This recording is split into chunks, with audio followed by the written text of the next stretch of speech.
Hey guys, welcome back to another episode of Joe, your cooking guide. Today we're going to focus on a spaghetti cacio e pepe, which in Italian translates to cheese and pepper. But we're going to have a very slight variation that's really going to enhance this recipe. So let's get into it. So we're going to fill up our pot with some water so we can boil our spaghetti.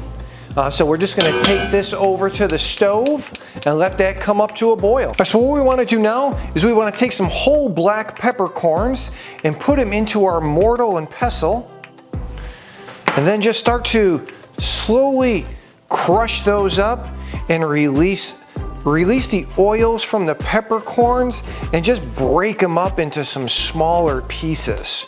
So we're just going to continue doing that, and then we're going to move into the next step. What we want to do now is start to toast off those crushed peppercorns.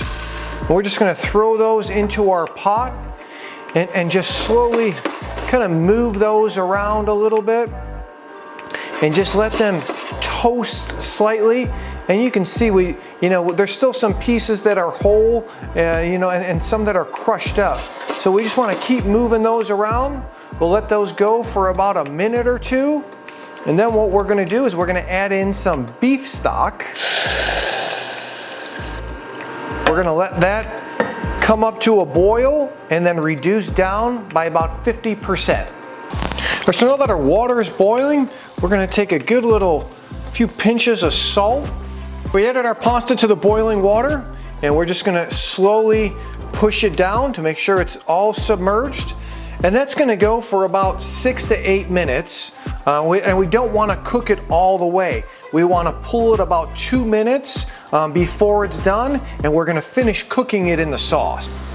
All right, so now in the pan here, what I did was just strain that beef stock with the peppercorns, and I put a few ladles in here. And what we want to do is take the pasta, and this has been cooking for about 7 minutes, and I just strained it. And we're going to add that into that peppercorn stock, right? And we just want to keep moving that around a little bit. And that's what we want, is for the pasta to finish cooking in the sauce, and the starches from the pasta and that stock will start to emulsify together to create a really smooth, luxurious sauce. So we're going to let that go for a few more minutes, and then we're going to finish this pasta up. You can see here now that the majority of the peppercorn stock has reduced. We left a little bit in the pan because that's going to help when we add in our pecorino cheese. Right? So first we want to add in a little bit of salt and a couple pats of butter. And the butter just adds a little bit of richness to the whole dish.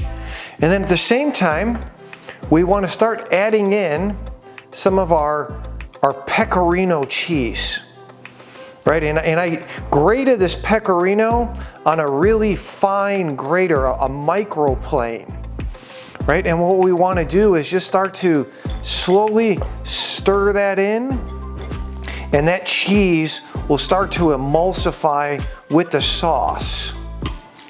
Right? And we're going to get that butter going, and then we're going to add in a little bit more of the cheese. All right, start adding more in, and you can even just take it and just give it a few little tosses there, and just start to slowly stir in that cheese. And you can see that once we added in the cheese, it started to blend in with that stock. And it's almost completely gone, and that's exactly what we want. All right, the last thing for us to do is to get this pasta plated up. So we're gonna just take our fork here and just twirl some of the pasta on there, and then put it into our ladle, right? And get it all twirled in that ladle, and then just take it over to our plate here. Remove our fork. Fantastic. And then finally, what we want to do is add a little bit of grated lemon zest. And what this lemon zest is going to do is going to help cut into the richness of that beef stock, right, and that cheese. So just a little bit will go a long way in this dish. And then the final touch, a little bit of cracked black pepper. And if you wanted to, you could also put a little bit on your plate in case your guests may want some additional pepper.